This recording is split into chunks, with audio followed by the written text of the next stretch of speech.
જય હો. જય શ્રી કૃષ્ણ. જય શ્રી કૃષ્ણ. પેલા તો બે ગુજરાતી ભેગા થાય ત્યારે શું કહેવાનું મન થાય? કેમ છો બધા?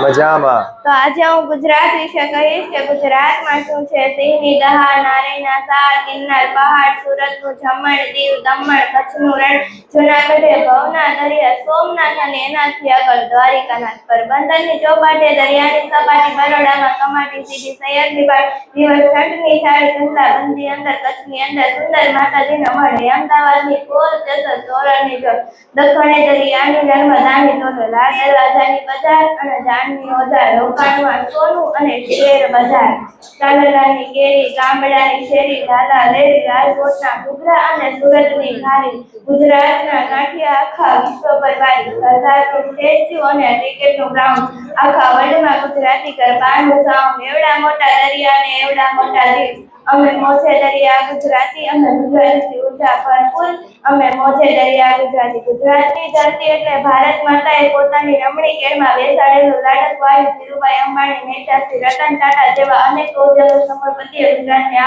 આગવી ઓળખ આપી છે.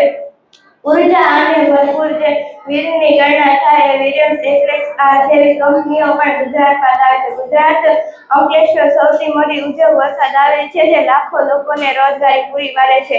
કે ઉત્તરીય ઈડર ગઢ ભલો ને દક્ષિણે દરિયાની અમીરાત, કે ઉત્તરીય ઈડર ગઢ ભલો ને દક્ષિણે દરિયાની અમીરાત, ખમીર જેનું ધમ ધમતું ગુજરાત, ખમીર અને ખુશીની અમીરાત એટલે ગુજરાત, સાહસ સૌમ્યનું સંગ પણ એટલે ગુજરાત, દેશ વિશ્વ દિવા દાંડી સ્વરૂપ એટલે ગુજરાત. કે ગુજરાતમાં વખણાય છે ગરબા ગુજરાતીને ઉડે છે રંગીલા પતંગો ગુજરાતી, કે ગુજરાતમાં વખણાય છે ગરબા ગુજરાતીને ઉડે છે રંગીલા પતંગો ગુજરાતી, વખણાય છે પટોળા પાટણના ને કચ્છી બાંધણી ગુજરાતી.